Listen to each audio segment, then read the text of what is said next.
Alors donc, bonsoir. Nous faisons cette conférence hein, intitulée L'homme, la mort et l'immortalité. Le thème, c'est l'Omvet, son but, son objectif et sa portée pratique. Alors, pour définir l'Omvet, beaucoup de chercheurs ont écrit, professeur Biyogué, docteur Angèle et tous ces autres chercheurs. Il revient quoi? Il revient que l'Omvet serait un instrument de musique. Il revient que l'Omvet c'est un art. Il revient que l'Omvet c'est une philosophie. Il revient que l'Omvet, voilà, c'est un bambou, raffia, ainsi de suite. Bon, qu'est-ce qu'il y en a? Il se trouve que l'Omvet est une connaissance totale. Une connaissance totale. C'est quoi une connaissance totale? Une connaissance totale, c'est une connaissance qui est à la fois scientifique, philosophique, artistique et mystique. C'est ce qu'on appelle les 4 piliers de la connaissance. Donc, si vous voulez avoir une connaissance qui est complète et qui cherche à instruire l'homme, c'est ce qu'on appelle une connaissance complète.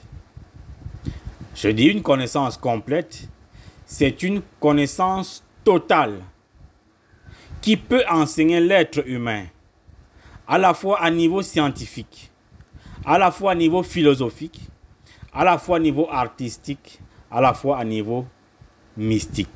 Si vous enlevez un seul pilier de cette connaissance, ce n'est plus la connaissance. Ça devient une pseudo-connaissance.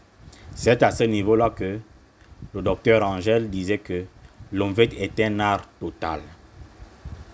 Mais je n'emploierai pas le terme art, parce que le terme art fait l'exclusivité des autres piliers. Si vous dites que l'Omvet est seulement un art total, ça veut dire que vous excluez que l'Omvet serait une philosophie, une mystique et une science. Donc l'Omvet est à la fois une science, une philosophie, un art et une mystique. Parce qu'il faut enseigner à l'être humain ces 4 piliers. Il faut enseigner à l'être humain, il faut toucher l'être humain à niveau scientifique, à niveau philosophique, à niveau artistique et à niveau mystique. Enseigner à l'être humain un seul pilier de cette connaissance, c'est de détruire l'homme. Voilà pourquoi les sages du passé disaient « Science sans conscience ruine l'âme ». Ça veut dire que si vous enseignez seulement à l'être humain la science, sans lui enseigner la philosophie de la conscience, vous ruinez son âme, vous détruisez ses cerveaux. Et les anciens ont prévenu cela d'avance. Voilà pourquoi ils ont enseigné l'art total. Donc, l'art total, c'est-à-dire la connaissance totale. Connaissance totale. Donc, l'Omvet doit enseigner à l'être humain la philosophie. La philosophie, ce n'est pas ce qu'on a défini à l'université. La philosophie, c'est l'art de vivre. C'est une manière de vivre. Une manière de vivre avec soi-même. Une manière de vivre avec les autres. Une manière de vivre avec l'environnement. C'est ça la philosophie. L'art, il faut enseigner à l'être humain l'art, parce que l'art est la représentation de la divinité sur terre. Ça veut dire que l'art vous permet de remémorer Dieu à travers quelque chose. On peut remémorer Dieu à travers la nature. Quand on voit le coucher du soleil, ah, ça c'est quel miracle de la nature. Quand on nous raconte les héros du passé d'Omvet, comment ces gens faisaient avec des pouvoirs extraordinaires, ça nous remémore Dieu, ça nous remémore le passé triomphant que les Écans ont eu. C'est cela là. C'est la représentation de la beauté, la représentation du courage, la représentation des divinités. C'est cela là. La science, c'est parce qu'il faut étudier le monde. Il faut d'abord s'étudier soi-même. Et voilà pourquoi Descartes disait, connais-toi toi-même et tu connaîtras l'univers et les dieux. Comment tu vas connaître l'univers? Comment tu vas connaître les dieux si tu ne te connais pas toi-même? Donc, en fait, c'est la science qui te permet de te connaître toi-même et donc de pouvoir connaître l'univers et les dieux qui sont dans ces univers-là. Voilà pourquoi l'homme est une science. Et une science a un objet et une portée. Pourquoi l'homme c'est une mystique? L'homme est une mystique parce que l'homme a des codes d'initiation qu'il faut donner. Par exemple, ton grand-père, voilà la vidéo qu'on a partagée ici, là. T'as dit que comment tu te mets en contact avec tes ancêtres. Tu arrives sur la tombe de ton père qui était initié au Melan, puisque tu es dans sa lignée. Quand tu arrives sur sa tombe, comment tu fais pour cogner, pour l'appeler, pour lui dire que je suis là, je suis tel, tu es mon grand-père, voilà, je veux rentrer en contact avec toi et tout ça. Même si, et là, ce n'est pas n'importe qui, c'est ton grand-père qui a été initié et qui a eu un grand parcours initiatique. Et puisque tu es dans ta lignée, ça veut dire que tu as dans son sang quelque chose d'un pouvoir, d'un lien qui te connecte à lui. Donc tu peux, à travers des mots, des paroles magiques, des invocations, tu peux l'appeler. Donc quand on dit l'homme veut également une mystique, c'est par rapport à cela. C'est par rapport à cela. Donc, on vient de définir l'homme veut, ce que c'est. Maintenant, c'est quoi le but d'une vête? Le but d'une vête, on va aller le chercher très très loin.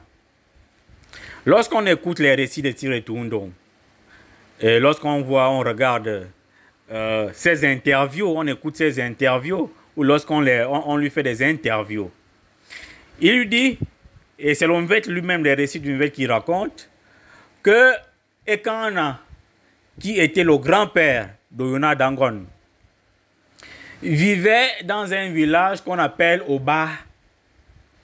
Et quand Ekana, avec sa lignée, avec sa communauté, était à Oba, vivait à Oba, le peuple Ekan n'était pas encore chuté, n'avait pas encore connu la chute. C'est-à-dire c'était les héros, c'était les dieux. Voilà pourquoi on dit que tout le monde était un. C'est-à-dire que les dieux se tutoyaient. L'homme n'avait pas encore chuté. L'homme n'avait pas encore perdu ses pouvoirs. À Oba, l'homme n'avait pas encore perdu ses pouvoirs. L'être humain a perdu ses pouvoirs, et ça c'est l'homme qui le dit, lorsqu'il y a eu les guerres et qu'il a fallu quitter Oba pour une autre destination. On va revenir de cela lorsqu'on va étudier les récits de la création et le parcours initiatique du peuple Ekan. On va revenir sur ça. Mais il se retrouve donc à un autre village. Il y a eu plusieurs villages. Je pense qu'ils ont parcouru presque 7, parce que le peuple Ekan habitait 6 à 7 villages. C'est au 7e village qu'on appelle Engon, parce que Engon c'est le 7e village. Il y a d'autres villages où ils sont restés entre là. Et c'est quand ils arrivent à ce 7e village où Oyona Dangon devait recevoir l'initiation. Pour dire à ce village que la période actuelle dans laquelle nous vivons est une période à laquelle où on a perdu Dieu. On s'est éloigné de Dieu. Ce n'était même pas à cause des guerres. Quand on vous dit qu'Oyona Dangon a fait 6 jours de coma et 7 nuits. 7 jours de coma et 7 nuits de coma. Donc, c'est-à-dire qu'il a fait un coma qui a duré 6 jours et 7 nuits. Les 6 jours, c'est les 6 ciels. Et les 7 nuits, c'est les 7 cercles dantesques. Si vous avez vu la comédie de Dante, il vous décrit les 7 enfers. Il vous décrit les 7 enfers. Ici, je mentionne qu'ici, il faut dévoiler les symboliques. 7 jours et 7 nuits, c'est une symbolique qu'il faut dévoiler, expliquer. Qu'est-ce que ça veut dire les 6? Qu'est-ce que ça veut dire les 7? Il est vrai qu'on ne va pas expliquer tous les symboliques. Sinon, parce que je vois les gens qui m'envoient des messages inbox qui me disent que oh non, tu commences à dévoiler les secrets d'une veille, c'est pas bon et tout et tout. Non, on ne va pas tout dévoiler. On ne va pas dévoiler les mystères. Mais je vous ai dit qu'on peut dévoiler la philosophie et la science. On peut laisser le côté de l'art et du côté de la mystique sans être dévoilé. Même si plus tard, je peux le faire. Mais pour le moment, on va dévoiler la philosophie du l'univers. Ça veut dire la manière de vivre avec soi-même, la manière de vivre avec les autres, la manière de vivre avec la nature et les dieux. Et la science, c'est la manière ou la méthode et les techniques de comment on peut travailler sur soi pour accéder à l'immortalité. C'est-à-dire la science qui nous permet de se connaître soi-même et de connaître l'univers et ses cieux. De connaître l'univers et ses dieux. Donc, on ne va pas tout dévoiler. Alors, les 7 cieux, on vous dit que quand on a fait 6 jours de coma, à faire le coma 6 jours et 7 nuits. Les 6 jours, le jour, c'est la journée. C'est les 7 cieux. Et c'est les 6 cieux, j'ai envie de dire. Et qu'est-ce que ça veut dire les 6 cieux? On va revenir sur cela lorsqu'on va étudier les récits de la création. Et les 7 enfers, les 7 nuits terrifiantes, si vous étudiez la comédie de Dante, Dante Alighieri, vous allez trouver qu'il parle des 7 cercles dantesques. Donc ça veut dire que Oyonnax Dongon a visité les 6 cieux et il a visité les 7 cercles, les 7 enfers. Parce que vous ne pouvez pas faire la première montagne de l'initiation ou bien la deuxième montagne. Lorsqu'on parle du coma, le coma spirituel, là nous sommes dans la deuxième montagne de l'initiation. Tous les grands maîtres, que ce soit dans le bouddhisme, dans le taoïsme, ainsi de suite, ils ont fait ce même coma. Souvenez-vous, on vous dit que Bouddha, quand il a fait la deuxième montagne de l'initiation, il a fait un grand sommeil. Souvenez-vous que Mahomet, quand il a fait sa deuxième montagne d'initiation, on vous dit que il est rentré dans sa chambre, il a prié pendant 6 jours. Après, quand il est arrivé, il a dit à ses compagnons que nous venons de faire la petite guerre, maintenant nous allons faire la grande guerre. Ils appellent ça le grand djihad. Donc, lorsque Oyonnax Dongon tombe dans le coma et vient dire à ses compagnons que maintenant j'ai trouvé le secret pour combattre nos ennemis, pour aller en guerre, il s'agit de la grande guerre, au même titre que Mahomet parle du djihad. Il faut dire que cette guerre, ça n'a rien à voir avec la guerre physique. C'est une guerre qui se passe entre nous, entre l'initié, dans le corps de l'initié. Donc, lorsqu'on parle de guerre dans l'Onvet, il ne s'agit pas de guerre physique. Voilà pourquoi il faut démentir des contre-vérités qui sont dans l'Onvet en disant qu'il y a eu des guerriers qui ont fait des guerres. Ainsi. Tout ce qu'on décrit dans l'Onvet là, ça se passe à l'intérieur de l'initié. Toutes ces guerres, ce sont des guerres initiatiques. Ça n'a rien à voir avec des guerres physiques. Parce que le peuple Ekan n'a jamais fait une guerre.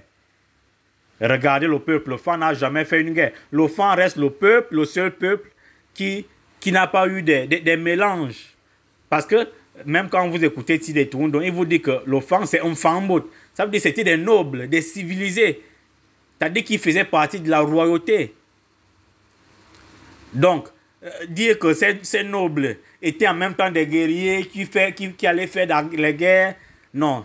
Je pense qu'à un moment donné, on va s'asseoir et on va bien réfléchir sur ces contre-vérités qui sont dites dans l'Onvet. Donc, l'Onvet a donc quel but? L'Onvet a le but de venir dire à l'être humain, quand Oyonnax Dongon vient avec l'Onvet, c'est pour dire à l'être humain, tu as chuté, tu as perdu tes pouvoirs. La période à laquelle nous vivons est une période de chute, de décadence, de dégénérescence. C'est cette période que les bouddhistes appellent le Kali Yuga. C'est ce que la franc-maçonnerie appelle la période noire de l'histoire. Il y a un terme là, j'oublie ça. Je vais revenir sur ça. J'ai mis ça dans l'écrit, hein, dans le document. Donc, en fait, c'est une période où l'être humain est confronté à une guerre totale à l'intérieur de soi. Il s'agit de quelle guerre? Il s'agit de la guerre entre la lumière et les ténèbres. C'est cette guerre-là que l'homme veut situer. Quand on parle d'Engong, Engong, c'est le peuple immortel. C'est le peuple des dieux. Et Okun, c'est des gens qui ont déjà chuté, qui ont perdu leur pouvoir, qui sont remplis d'ego, de colère, de gourmandise, de luxure, de mensonges, de tous ces péchés capitaux dont on parle dans la Bible. Alors, le peuple Ekan, les ancêtres Ekan, ils ne veulent pas que les gens d'Okun, que cette période noire de l'histoire finisse sans que le peuple d'Okun arrive à la lumière comme des gens d'Engong. C'est comme ça qu'il amène Oyona Dangon, qui est le prophète Fang, l'avatar des Fang. Hein? Il lui dit, voilà, tiens, l'Omvet, va enseigner à ce peuple. Donc, la guerre entre Engong et les gens d'Okun, ce n'est pas une guerre physique. C'est ce qu'on appelle une guerre psychologique. La guerre psychologique, c'est la guerre entre la conscience dont on parle la philosophie et l'ego dont on parle la philosophie. C'est la guerre entre les ténèbres et les lumières. C'est David et Goliath. C'est la guerre entre l'ego et la conscience. Le péché contre Dieu. Les gens d'Okun représentent le péché, l'ego, les ténèbres. Et les gens d'Engong représentent les héros, les dieux, les lumières. Donc la guerre entre Okun et Engong, c'est une guerre entre les lumières et les ténèbres. Parce que les lumières doivent éclairer les ténèbres. Voilà le but d'une fête. Donc, le but d'une fête, il faut le rappeler et sa portée pratique, c'est de dire à l'humanité que, au peuple Ekan, que tu as chuté, tu t'es dissocié de Dieu, tu t'es éloigné avec de Dieu, tu t'es éloigné de Dieu. Il faut te lier à Dieu. Il faut te reconnecter à la source originelle. Il faut mener une guerre contre tes défauts, contre tes péchés, contre tes égos. C'est ce que les Égyptiens ont appelé les démons rouges de Seth. C'est-à-dire que ce sont les démons rouges de Seth qui peuplent le monde d'Okun. Et la lumière d'Aorus, c'est ce qui peuple le monde d'Engong. Il faut que Aorus arrive à vaincre les démons rouges de Seth d'Okun pour que les hommes d'Okun atteignent l'immortalité. Quand on dit que les mondes d'Okun, les gens d'Okun voulaient aller arracher l'immortalité aux gens d'Engong, normalement, ce n'est pas tout à fait le langage qu'on doit employer. En fait, il s'agit pour les gens d'Okun d'aller chercher l'immortalité à travers la guerre psychologique, la guerre contre l'ego, la guerre contre les ténèbres. Souvenez-vous que les ténèbres sont à l'intérieur de chacun de nous. C'est ce qu'on appelle les péchés. Et nous devons lutter contre ces péchés pour atteindre la lumière. Et les gens qui doivent nous aider, ce sont des maîtres qui sont dans le monde d'Engong, qui sont les héros, nos ancêtres, les dieux du passé, les maîtres ascensionnés, qui doivent nous aider, qui doivent nous soutenir dans cette guerre contre nous-mêmes. En quelque sorte, l'Omvet, qui est une connaissance totale, qui enseigne la philosophie. C'est quoi cette philosophie? La philosophie de comment je vais vivre avec moi-même. Pour vivre avec moi-même et pour connaître qui je suis, il me faut de la science. Connaître comment nous sommes structurés. Connaître le fonctionnement des cerveaux, de tout ce qui est à l'intérieur de l'homme. Cette complexité atomique dans laquelle se trouvent nos égos. Nous allons voir cela dans la prochaine conférence. Et donc, la manière de vivre avec l'autre. Comment je dois vivre avec l'autre pour instaurer l'harmonie avec l'autre. Parce qu'il faut d'abord instaurer l'harmonie à l'intérieur de soi pour pouvoir instaurer l'harmonie avec l'autre. Pour pouvoir instaurer l'harmonie avec la nature et les dieux, il faut pouvoir instaurer l'harmonie en soi et avec l'autre. Donc, en quelque sorte, voyez-vous, chez les Juifs, il y a 3 livres. Il y a la Bible, il y a le Talmud et il y a le Zohar. La Bible, c'est ce que les Juifs appellent le corps de doctrine. Le corps de doctrine, c'est quoi? C'est un ensemble de lois. Ça permet quoi, ces lois-là? Les lois, ça me permet d'être en harmonie avec, bon pour le Juif, d'être en harmonie avec soi-même et avec l'autre. Parce que si tu respectes les lois, tu seras en harmonie avec soi-même et avec l'autre. Si tu dis, parce que les lois, c'est quoi? C'est des interdits. Donc, le corps de doctrine n'avait pas pour but d'amener les Juifs vers Dieu. Le corps de doctrine, pour les Juifs, c'était pour instaurer l'harmonie entre soi et avec les autres. Il y a aussi ce livre qu'on appelle le Talmud. Le Talmud, c'est un livre qui recense les connaissances qui permettent à l'être humain de sauver son âme. C'est-à-dire que le Talmud recense les connaissances qui s'adressent à l'âme. Alors que le corps de doctrine, qu'on appelle les livres de loi, qu'on appelle aujourd'hui la Bible, renferme les connaissances qui s'adressent au corps physique, à l'homme physique. Donc le Talmud renferme les connaissances qui s'adressent à l'âme. Comment l'âme fait pour se mouvoir dans l'espace avec les dieux. Et l'autre livre, c'est le Zohar. Le Zohar renferme les connaissances qui s'adressent à l'esprit. Donc, voyez-vous que vous ne pouvez pas voir un livre, le livre des Talmud. Vous allez l'acheter où? Qui va vous le vendre? Et déjà, même, c'est interdit aux Juifs de vendre. Vous allez lire le Zohar où? Le Zohar, vous ne pouvez pas l'acheter en boutique. C'est interdit. Même aux Juifs, c'est interdit d'interpréter, de dévoiler les connaissances qui sont dans le Zohar, qui sont dans le Talmud. Mais les chrétiens se bornent aujourd'hui à nous montrer la Bible comme si c'était le seul livre de référence, alors même que cette Bible-là ne s'adresse qu'au corps physique. C'est la même chose avec l'Omvet. L'Omvet s'adresse à l'âme. Et quand on dit que c'était une connaissance totale, ça veut dire que l'Omvet s'adresse en même temps à l'âme et en même temps à l'esprit. Voilà pourquoi on dit que l'Omvet est une connaissance totale qui enseigne à la fois la science, la philosophie, l'art et la mystique. Ces 4 piliers de la connaissance permettent à l'homme, n'est-ce pas, d'accéder à son âme, d'accéder à son esprit. Et lorsque vous avez accédé à votre âme, vous avez accédé à votre esprit, on dit que vous avez accédé à l'immortalité. Voilà en quelque sorte la portée et le but du Vêt. Maintenant, s'agissant même de l'instrument du Vêt.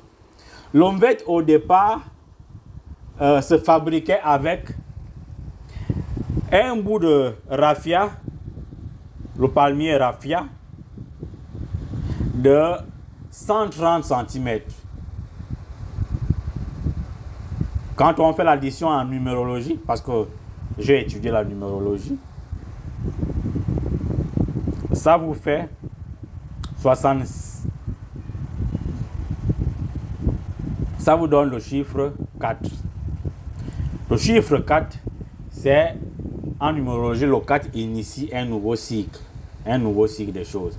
Donc on veut bien comprendre que Oyona Dangon ou Oyono Komekan venait initier un nouveau cycle des choses où les gens d'Okwin devaient accéder à l'immortalité comme les gens de Dengong.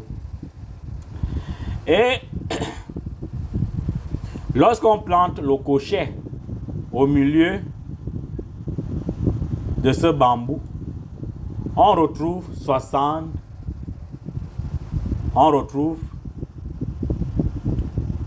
qu'il y a exactement 65 cm.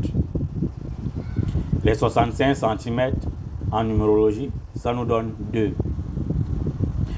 Et le 2 en numérologie nous dit qu'il faut faire union entre 2 personnes.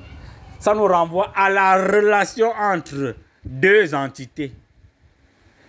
Donc ça nous renvoie à la relation entre les gens d'Okun qui cherchent l'immortalité et les gens d'Engong qui sont prêts à leur faire accéder à l'immortalité. Il faut dire que les gens d'Engong ne sont pas des ennemis des gens d'Okun. Les gens d'Engong, ce sont des maîtres auto-réalisés, ascensionnés, des héros qui veulent donner le secret de l'immortalité aux gens d'Okun. Mais vous savez très bien que dans la spiritualité, le pouvoir s'arrache. On ne donne pas le pouvoir à quelqu'un comme ça. Hein? Donc les gens d'Okun viennent tout faire. Et voilà pourquoi les maîtres du maître disent qu'ils voulaient arracher l'immortalité. C'est vrai que dans une mesure, on peut dire qu'ils voulaient, les gens d'Okun voulaient arracher l'immortalité. Parce que le pouvoir s'arrache dans ce sens. Mais en quelque sorte, les gens d'Engong n'étaient pas des ennemis des gens d'Okun. Les gens d'Engong, c'est des maîtres qui assistent l'initié qui a envie de chercher l'immortalité. Mais quand il t'assiste, quand le maître t'assiste, il ne te fait pas des cadeaux. Il ne te fait pas des cadeaux. Il y a des épreuves qu'il doit te montrer. Il y a des épreuves que tu dois sauter. Mais il est aussi là pour t'aider, pour te soutenir. Et voilà pourquoi nous appelons les ancêtres. Nous invoquons les ancêtres. Parce que face aux épreuves, lorsque nous sommes un initié, on a besoin du soutien, du support, de l'accompagnement. Donc, et puis, un peu plus en bas, on dirait que l'Omvet, au départ, était constitué de 3 vases. Certaines révélations nous disent que ces 3 vases seraient les 3 vagins. Seraient les 3 vagins. Mais en même temps, quand on regarde dans l'Égypte antique, on voit que des femmes qui jouaient d'une vête, on va pas appeler ça d'une vête, mais cet instrument artistique qu'on appelle l'accordophone était toujours 3 et était toujours représenté par 3 têtes blanches. Et que sur les poteaux de là où elle jouait l'ombrette, il y avait toujours 3 têtes blanches qui étaient sur le poteau du pouvoir. Et on a envie de dire que ce sont ces trois têtes-là qui sont symbolisées par les vases. Donc chaque vase représente une femme ou alors la tête d'une femme. Mais en même temps, ces 3 vases représentent chacune les 3 montagnes. Voyez-vous, en Égypte, il y a ce qu'on appelle les pyramides de Khéphren. Et les pyramides de Khéphren sont en 3, qu'on appelle déjà les triplés. Donc, ces 3 vases symbolisent également les 3 pyramides de Khéphren, ou alors les 3 montagnes de l'initiation. Parce qu'il y a la première montagne de l'initié. La deuxième montagne, c'est celle-là que Oyuna Dangon a fait lorsqu'il est allé dans son coma. Et la 3e montagne, c'est la montagne du Père. Donc, je vais dire, la première montagne, c'est avec la mère que les Égyptiens ont appelée Isis, qu'on nous parle ici là de Adangwan. Et la deuxième vase ou la deuxième montagne, c'est la montagne du Christ. Et la 3e montagne ou bien la 3e vase, c'est la montagne d'Osiris ou le vase d'Osiris, c'est-à-dire Dieu, l'Esprit. Donc, ce sont ces 3 vases-là. Ces 3 vases, en même temps, représentent les chakras qui sont sur la colonne vertébrale de l'initié. Parce que plus loin, on va dire que le bambou raffia là, c'est la colonne vertébrale, représente la colonne vertébrale de l'initié. La colonne vertébrale. Et sur la colonne vertébrale, vous avez les les trois chakras principaux. C'est-à-dire le chakra de la tête, le chakra du cœur et le chakra du sexe. On appelle ça rein pour ne pas être ou être simplet. On appelle ça rein, mais c'est trois chakras principaux, c'est-à-dire le chakra de la tête, le chakra du plexus solaire ou du cœur et le chakra du sexe. Donc, ces trois vases symbolisent également les trois chakras.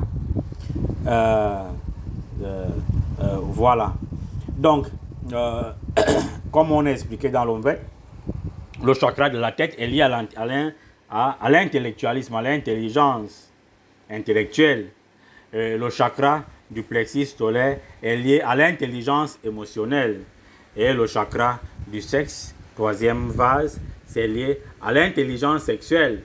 Parce que vous savez qu'il y a ce qu'on appelle l'énergie sexuelle qui est logée dans le sexe et qui peut permettre à l'être humain d'avoir de très grands pouvoirs. L'énergie émotionnelle qui est au niveau du système solaire, hein, c'est également une énergie qui a de très grands pouvoirs, notamment les pouvoirs émotionnels, et ainsi de suite. Et on va revenir sur toutes ces choses, hein. On va faire des conférences rien que sur ça. Et puis, vous avez également l'énergie intellectuelle que l'on assimile à l'intelligence intellectuelle. Mais toutes ces intelligences connectées, c'est-à-dire l'intelligence intellectuelle, l'intelligence émotionnelle et l'intelligence sexuelle, ce sont ces trois intelligences dont vous avez besoin, n'est-ce pas, pour jouer du VET. S'il vous manque une seule intelligence, vous ne pouvez pas jouer au VET. Donc il faut associer, coordonner ces trois intelligences pour pouvoir jouer au VET. Et je disais également que le bambou lui-même, qui représente la colonne vertébrale de l'initié, vous savez que sur la colonne vertébrale, il y a les chakras. Mais la colonne vertébrale représente également les pouvoirs. C'est sur la colonne vertébrale que l'on retrouve les pouvoirs de l'homme. Voilà pourquoi on a assimilé la colonne vertébrale à un bâton de pouvoir. Le bâton que Moïse avait. Et j'avais même oublié, lorsque je vous ai parlé du coma spirituel, je vais vous dire que Moïse, lui aussi, il a fait un coma spirituel. Hein. Quand on nous dit qu'il s'est retiré, il est allé quelque part pour aller prier et tout et tout. Lui aussi, il a fait un coma spirituel. Après, quand il est arrivé, il a commencé à distribuer les évangiles, notamment la Genèse, ainsi de suite. J'ai oublié ça un peu plus haut lorsqu'on a parlé de coma. C'est pour vous dire que tous les avatars qui ont fait la deuxième montagne, ils ont tous fait le même coma spirituel que Oena Dangon a fait. Donc ce n'est pas un truc qui est typiquement Omvet Ozekan. Voilà pourquoi il faut rendre l'Omvet universel. Ça veut dire qu'on va aller chercher des choses qui sont dans d'autres rites, c'est-à-dire chrétiens, bouddhistes, ainsi de suite, pour montrer que voilà, ça existe également dans l'Omvet. Donc, je disais, le bâton là, sur lequel est fixé les trois vases là. Ce bâton symbolise la colonne vertébrale. Ça symbolise également le bâton de commandement où se trouvent tous les pouvoirs de l'initié. On va revenir sur ça lorsqu'on va faire on va dévoiler le récit de Mvomeko sur l'Ongan. C'est là où on va parler de tous ces pouvoirs là et de toutes ces choses. Donc, sur l'instrument du Mvet également, est-ce qu'on peut appeler l'Omvet, cet instrument-là, l'Omvet? Non, on ne peut pas l'appeler l'Omvet parce que l'Omvet lui-même est une connaissance totale. Et on ne peut pas assimiler à cette connaissance totale le nom d'un instrument.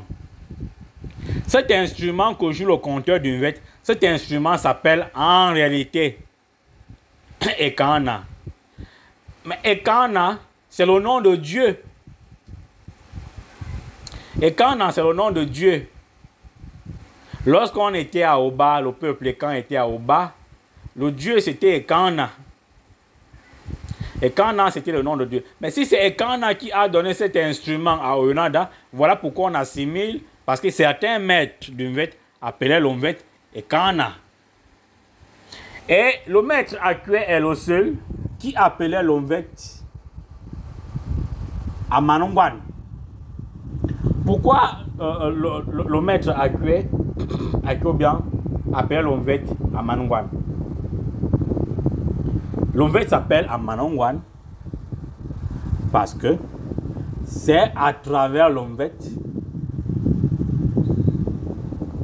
que l'on se relie ou que l'on se réconcilie avec la mère qui nous a donné la naissance spirituelle. Parce que celle qui donne la naissance spirituelle à Oyuna Dangon, c'est sa mère spirituelle que les Égyptiens ont appelée Isis.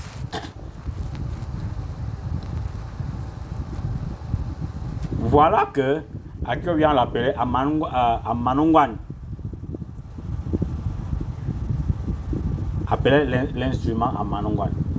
Mais ça a d'autres justificatifs pour lesquels Akio bien l'appelait Amanongwan. Quand une femme a fini son cycle ovarien, elle n'est plus une femme en tant que telle. Elle devient un homme. Voilà pourquoi vous voyez au village, les femmes, les vieilles mamans qui sont déjà monoposées là, elles sont considérées comme des hommes. Ngwane Manang. Ngwane Manang. Amanongwan, c'est aussi les pouvoirs qui mettent fin au cycle lunaire. Vous savez qu'Ongwan, chez nous, on symbolise la lune. Et on sait que la lune est l'objet de tous les désirs égoïques de l'homme. Donc, à Manongwan, ça veut dire que cet instrument du Mvet, ce pouvoir-là, vient mettre fin à un cycle égoïque que l'homme a connu ou qui incarne, que l'homme incarnait. Donc, c'est la fin d'un cycle égoïque, d'un cycle de désir, d'un cycle de colère, de plaisir de tous bords. Parce que la lune, dans les traditions asiatiques et sud-américaines, la lune symbolise l'objet de toutes les convoitises. Les anciens disaient que la lune, c'est l'objet de toutes les convoitises, tous les désirs, tous les plaisirs. Parce que la lune influence tous les désirs sexuels, ainsi de suite, mondains, ainsi de suite. Donc, en finir avec tous ces désirs lunaires, c'est accéder à l'immortalité. C'est pourquoi le maître Akiobian appelle l'Onvet Amanongwan. Ça veut dire que c'est toi qui viens mettre fin à ce cycle lunaire ténébreux et égoïque pour accéder à un cycle lumineux. Et voilà pourquoi le peuple d'Okwin doit finir avec ce cycle lunaire égoïque pour accéder à un autre cycle lumineux. Voilà pourquoi le maître actuel appelait Amanongwan. Donc, je vais prendre congé de vous, espérant que on se retrouve d'ici là. Donc, portez-vous bien et faites bonne lecture, faites bonne méditation. Le maître Akiobian disait, you are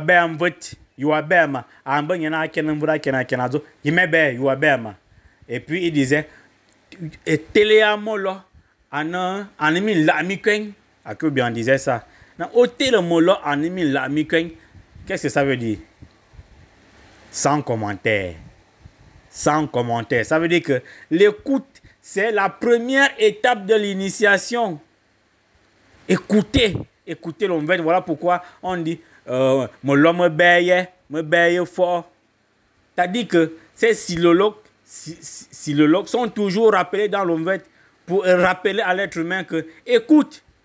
Écouter, ça veut dire quoi? Écoute, ça veut dire médite. Ouvre les yeux, ouvre les oreilles spirituelles. Ne te contente pas, que bien disait, veut dire, ne te contente pas de me suivre avec les oreilles physiques. Ouvre les oreilles spirituelles. Écoute-moi et mets ce que je te dis en pratique. Malheureusement, il voyait que quand il disait l'onvet, la plupart des gens qui étaient là n'écoutaient pas et ne voyaient pas. Voilà pourquoi il chantait, prenait la peine de chanter que Beye, you are beye for ama. Télémon ana mi la mi. Donc, Écoutez, méditez, parce que l'écoute, c'est la première étape de l'initiation. Dans toutes les traditions, vous ne pouvez pas arriver à un chemin spirituel sans l'écoute. L'écoute, ça veut dire quoi chez nous? L'écoute, ça veut dire la méditation, le silence de l'esprit. Merci et bonne soirée.